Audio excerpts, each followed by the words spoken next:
Reaves, and this is my persuasive speech. I would like to start off by first showing you my visual aid, which is video of President Clinton, and he is speaking on the importance of students learning soft skills and having programs that teach them. Support from last year. I'd like to invite Sean Bowen and Kai Smith to the stage. Sean of Year Up and Kai Smith is one of his professional training corps members. They're going to give you a progress report on what happened last year. By 2018, 63% of all the jobs in America will require some kind of post-secondary education, not necessarily a 4-year college degree, but some kind of post-secondary education. Only about 30% of African Americans and 20% of Latinos in their mid-20s have earned the equivalent of 2 years of that kind of education, an associate's degree. Allowing this opportunity to persist not only wastes the potential of an entire generation of talent, but poses a real threat to the strength of our workforce. And again, it's a constraint on the growth of the economy that affects us all.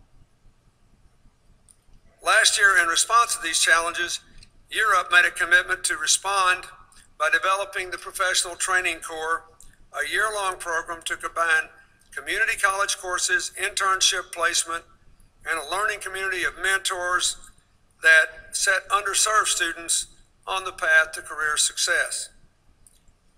So, to tell us more about the Professional Training Corps, I want Sean Bowen, the National Director for Strategic Growth and Impact at Year Up, and Kai Smith, a graduate of the Corps, to come and tell you what they've done for the last year.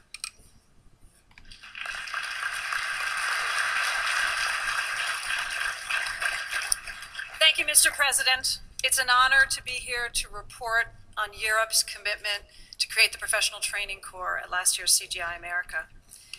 The Professional Training Corps, PTC, is a career pathway program that provides opportunities to closely link education and career by giving students an opportunity to get an associate's degree while gaining the relevant work experience they need to pursue successful careers in growing fields like information technology and finance.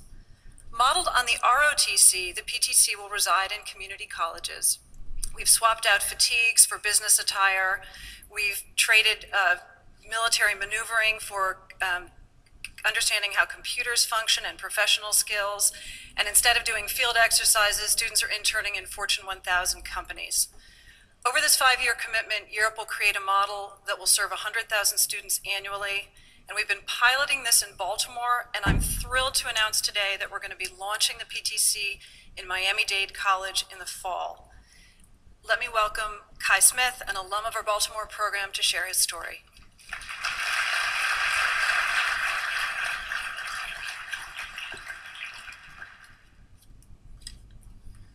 The promise of America is that each and every one of us has power to write our own story.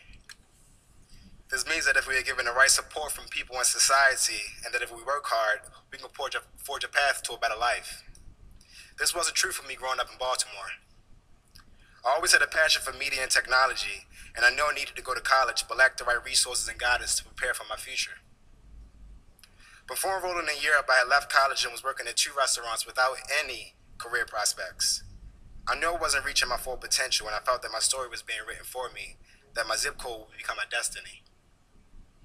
I am now working full-time at Radio 1 as an IT network technician.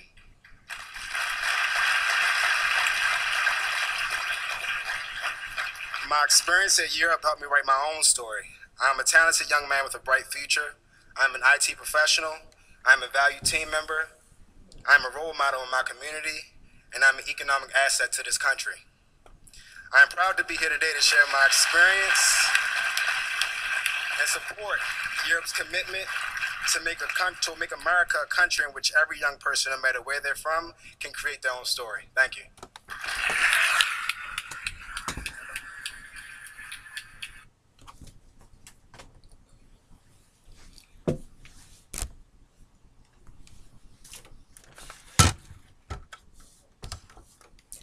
I want my listeners to help get officials to institute a program that offers soft skills to students in high school to help prepare them for the working world. If you want the children of our future to have all of the skills needed to be successful, you have to instill those skills in them. If you want the younger people to be able to express their ideas, you have to instill these skills in them.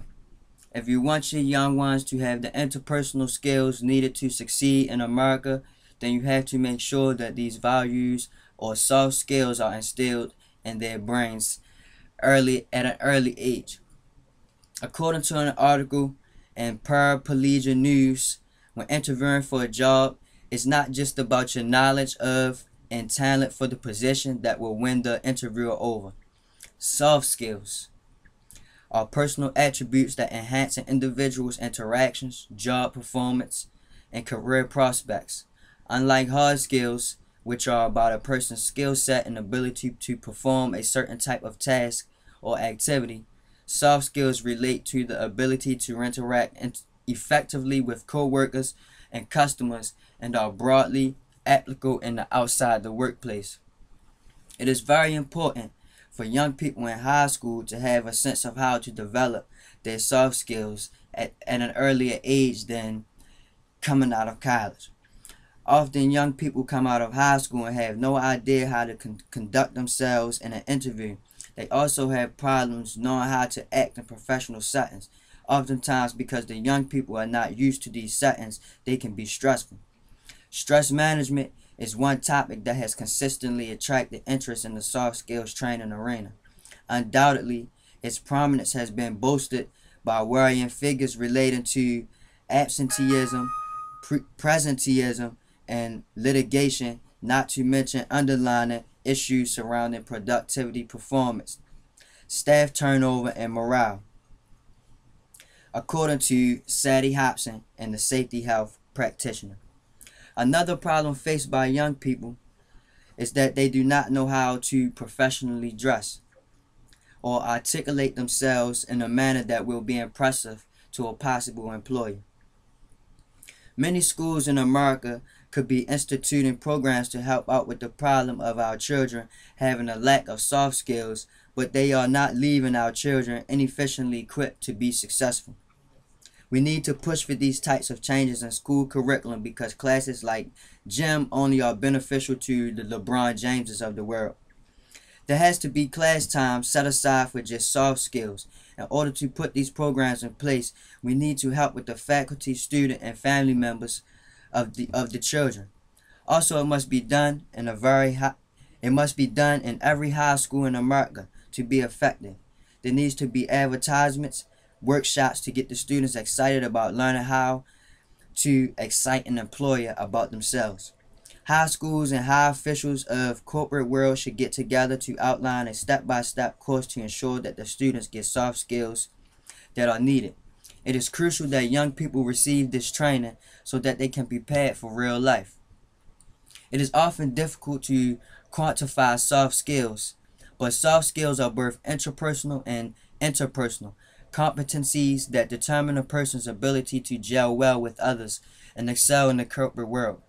Penelope Tobin said, "Soft skills are the traits and abilities of attitude and the behavior rather than of knowledge or technical aptitude."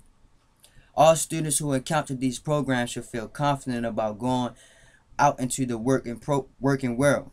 The competition may stiffen, but it will ultimately better our economy and make people a lot nicer. With these skills being put in place, employers would have a bigger pool of talent to choose from, and with these programs there would be a chance that young people who may not have been qualified for an opportunity get that chance anyway. In the past few years of economic decline, the challenges endured by many in the working community have highlighted the business's case for enhanced soft skills, said Sadie Hobson and the safety and health practitioner. The students, the parents, as well as concerned officials must be on board if we are to have programs put in place that will ensure that young people have the soft skills necessary to succeed in their futures. Being aware of and knowing how to incorporate these soft skills into our young people's everyday life should be a part of high school's curriculum going forward. There must be an effortless devotion to seeing that this is done. Seeing that the curriculum for soft skills be incorporated into high schools in the United States. The softest thing in the world to overcome, the hardest thing is the hardest things in the world. Lao Tzu. The learning and development function has undergone a tremendous change in the 21st century. Gone are the days where all sectors underscore technical skills alone. Currently, there is a change in the mindset of companies to highlight both hard skills and soft skills. However, there are several myths associated with soft skills according to Rao MS, Myths and Truths About the Soft Skills. I hope that you come away after my persuasive speech feeling that programs to teach young students should be incorporated into the high school so that coming out they have better chances at being successful in the workplace. Thank you, and that concludes my persuasive speech.